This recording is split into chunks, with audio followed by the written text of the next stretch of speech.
My husband doesn't take a salary. He has no financial interest in any of this. I don't take a salary. I have no financial interest. Hillary Clinton at her 2009 confirmation hearing pledging transparency to avoid even the appearance of a conflict of interest in her new role as Secretary of State.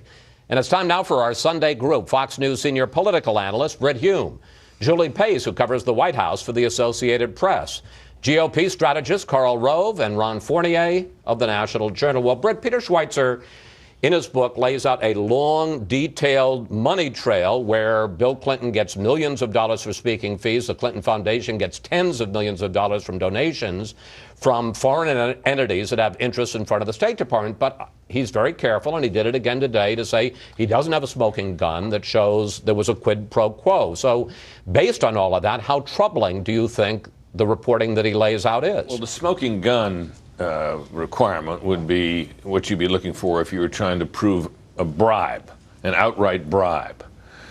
But if the standard is and even the appearance of a conflict of interest, he's got all of that. I mean, everything that Richard Lugar described in that soundbite that you showed earlier has now come to pass. The speaking fees that, as you pointed out so well, skyrocketed after Hillary Clinton took office. I'm talking about for Bill Clinton. These donations to the foundation from these foreign governments, many of them unsavory characters at the head of them. This all smells. Now, can you prove that these were bribes? No, but can anybody reasonably infer that these people were trying to buy influence? Of course.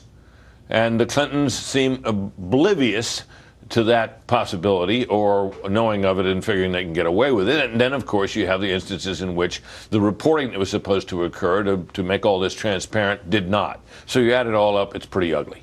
Julie, you know, this was exactly what the Obama White House was worried about when they appointed Hillary Clinton to be Secretary of State. And in fact, that's why they negotiated, the lawyers from the White House, the lawyers for the Clintons negotiated a memorandum of understanding with tight rules of the road about foreign donations, foreign speeches, pre-approval, disclosure. Do you get the sense the folks at the White House feel that they've been burned by the Clintons on this? I think they feel like they've been put in a tough spot here because on the one hand, Secretary Clinton is someone who worked for this administration. The president grew to like her, thought that she did a good job as Secretary of State. At the same time, they knew when she took that job that there were going to be questions about the foundation. And they thought that they had set something up to deal with that. And now you see that there have been some instances where donations were not disclosed. The email controversy, I think, bothered them even more because this was something they thought was pretty clear to everybody in the administration. Well, let me ask you about what Lanny Davis said. And now that we've got you here, did she violate the spirit, if not the letter, of the...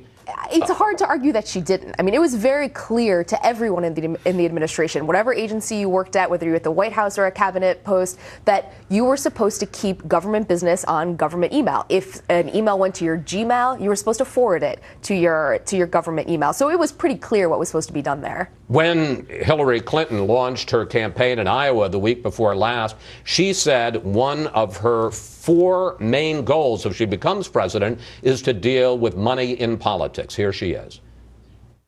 We need to fix our dysfunctional political system and get unaccountable money out of it once and for all, even if that takes a constitutional amendment. Karl, is what the Clintons are involved in here just the inherent role of big money in government, or is it something beyond No, that? this is something beyond that. First of all, let's give her the hypocrite award of the week, because she was the first presidential candidate to completely bow out of the federal funding system. She said, "I'm not going to go under the rules that ultimately I'm going to be receiving taxpayer funds." But in this instance, look, yes, this stinks. And the judge and jury gets to be every single American, but they will look at this and say this stinks. The former president goes to Kazakhstan in 2005, stands up next to Nazarbayev and says extraordinarily wrong things about his human rights record, and is rewarded with a $130 million contribution from the guy who gets the uranium contracts. Ron, you talked recently about the, quote, seedy side of the Clinton Foundation. What do you find seedy about it? Well, I wrote the first story back in February that this was stupid and seedy. It's stupid politically because she's putting herself in a position where people can't trust her, and it's seedy because of the obvious, at the very least, perceptions of a conflict of interest. You don't have to be a conspiracy theorist here, Chris, to know that the foreign companies hope to buy influence. You don't have to be a lawyer to know that they violated ethics laws. You don't have to be a historian to know that they have a history of having an ethical blind spot, they being the Clintons.